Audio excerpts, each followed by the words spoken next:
I I feel almost like I know canceled the you from blind date. somewhere. Really? Where from? Not This is because I was Kelsey's class. nervous, We were in but third grade because together. blind dates never Wait, you're worked that for kid who put a me. frog in my desk. But that And night, you when screamed she so walked loud the into the teacher came cafe, running. my entire past came rushing back. Because the woman sitting across from me was the one person I never expected to see again. My childhood classmate. And what happened that night changed everything. The message came from my friend Mark. Bro, I set you up on a blind date. She's amazing. Just go. I laughed when I read it.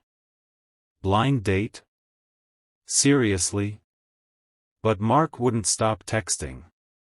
Finally I gave in. The cafe was small but cozy. Soft yellow lights, quiet music, and the smell of fresh coffee filled the air. I checked my phone again. 7:02 p.m. She was late. Typical blind date. I was about to stand up and leave when the door opened. A girl walked in, slightly out of breath, brushing rain from her hair. She looked around the cafe nervously. Then her eyes met mine. And suddenly, she froze. I frowned. Why was she staring at me like that? Slowly she walked toward my table. Hi, are you Daniel? She asked softly. Yeah, I said. But my brain suddenly felt strange. Something about her felt familiar. Very familiar. She sat down and looked at me carefully. Then she smiled. Wow, you really don't recognize me? I blinked. What? She leaned closer and laughed. Last bench. 4th grade. You used to steal my pencils. My eyes widened. No way. No, wait, I whispered. Her smile grew bigger. It's me. Emily. My heart almost stopped. Emily Parker.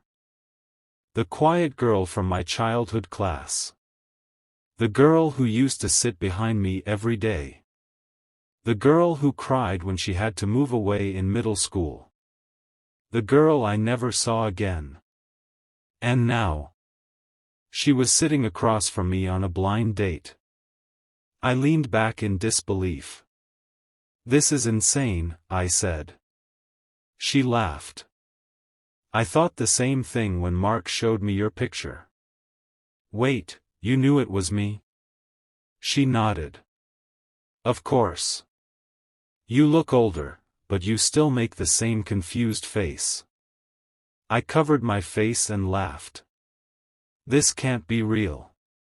For the next hour, we talked like no time had passed. We talked about school. Our old teachers. The playground. The time I accidentally spilled paint all over her project. She remembered everything. Even the small things I had forgotten. Then suddenly she asked a question. Do you remember the promise you made me? I frowned. Promise? Her smile faded a little. Yeah, the day before I moved away. My chest tightened.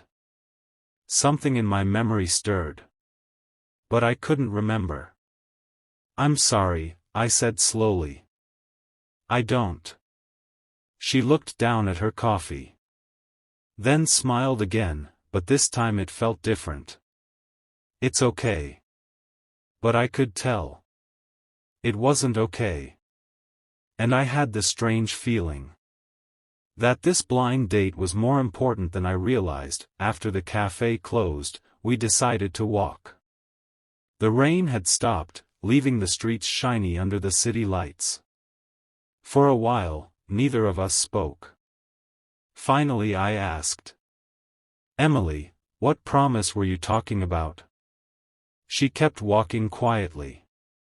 Then she said something that made my heart sink. You said when we grow up, you'd marry me. I stopped walking. What? She laughed awkwardly. We were kids, so obviously it was silly. But suddenly a memory flashed in my mind. The last day of school. Emily crying near the gate. Me trying to make her stop. And saying something stupid to cheer her up. Don't cry. When we grow up, I'll marry you. My eyes widened. Oh my God. I remember now. She nodded slowly. I never forgot. Her voice wasn't sad. But it wasn't joking either. For a moment neither of us spoke. Then she suddenly said, "You know, I almost didn't come tonight." "Why?" I asked. She looked straight at me. "Because I was scared." "Of what?" "Of finding out you became a completely different person." Her words hit deeper than I expected. "And?" I asked. She smiled softly. "You're still the same idiot who stole my pencils." I laughed. "Hey, those pencils were great." We kept walking, talking about our lives. She had become a teacher. I worked in design. Different paths, different lives. But somehow the conversation felt easy. Natural. Like we had never stopped being friends. Finally we reached her car. She opened the door, but then turned back. "Daniel?" "Yeah." She hesitated. Then asked quietly. "If we hadn't met tonight, do you think we ever would have found each other again?" I thought about it. Probably not. Life rarely gives second chances like this. "I'm glad we did," I said. She smiled. Then said something unexpected. "You still owe me one promise." "What promise?" She looked at me playfully. "You said you'd marry me." I laughed. "You're really holding me to a fourth-grade promise?" She crossed her arms. "Absolutely." Then she got into the car. But before closing the door she said, "Don't worry. I'll give you time to think about it." And drove away. Leaving me standing there. Smiling like an idiot. Because somehow, the blind date I almost cancelled turned into the beginning of something I never saw coming. And for the first time in years, I couldn't wait to see someone again. That night I couldn't sleep. I kept replaying the evening in my mind. The café. Her laugh. The way she looked at me when she mentioned that childhood promise. Emily. After all these years, she appeared in my life again like nothing had changed. I stared at my phone for almost an hour. Should I text her? What if it sounded awkward? Finally, I typed a simple message. "Hey. I just remembered something." A few seconds later, my phone buzzed. "You remembered the promise, didn't you?" I smiled. "Maybe." She replied almost instantly. "Took you long enough." I laughed quietly. Then another message appeared. "Dinner tomorrow?" My heart skipped. I didn't even hesitate. Yes. The next evening we met again. This time it wasn't awkward at all. It felt natural. Like meeting someone you've known forever. Emily arrived wearing a simple blue dress, her hair tied back the same way she used to in school. For a second, I could almost see the little girl she used to be.